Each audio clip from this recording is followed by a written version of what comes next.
მოხდა ეს ამბავი და განხორციელდა უკრაინის გაყოფა, გეოპოლიტიკური გაყოფა შეიძლება ითქვას. ეს პრეცედენტი არის საფრთხე, რომ გაავრცელოს საქართველოსაც, გაავრცელდეს ერთჩვენია დღეს, შეიძლება არ გაავრცელდეს, მაგრამ შეიძლება გაავრცელდეს და ვუთხრა, რომ რეალობა ასეთი საქართველოს ერთი, ახლა არის სამი სახელმწიფო მაგ რეგიონში და იქნება როდესაც ეს ავსახოთ რაიმე ხელშეკრულებები შეიძლება ხედავთ 50 მილიონიანი უკრაინასაც კი არ ქონია გარანტია სრული ტერიტორიული მთლიანობის შენარჩუნების. ახლა ამას ამერიკა კი არ გვეტყვის და ევროპა. ამბობ გეოპოლიტიკურად არ მომწიფდეს ეს თემა.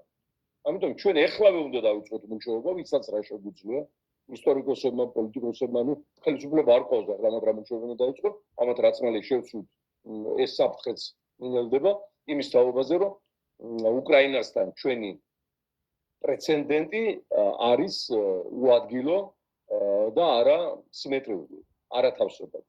უკრაინაში სხვა ისტორიული პირობებია, რამაც წარმოშვა ეს ომი და ამგვარი დაძაბულობა, სხვა გარემოებები უძღვება წინ, თუნდაც ამ პრინციპის გავრცელება ჩვენზე იქნება აბსოლუტურად არადეკვატური და არც არავინ გაარცელებს, მაგრამ მე ვამბობ, რომ ჩვენ მუშაობა ეხლა უნდა დავიწყოთ, რომ თუ ეს მოხდა უკრაინის გაყოფა, თუმცა მე არ ვარავდობ, რომ იქ ომი დამთავრდება.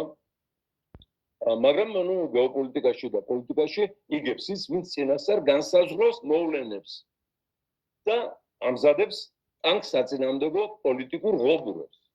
რომ გეოპოლიტიკურმა ტანკმა, ან რეალურმა ტანკმა ის ვერ გადმოვა. ან ძალიან გაუჭირდეს გადმოლახვა და პრობლემები შეექმნა.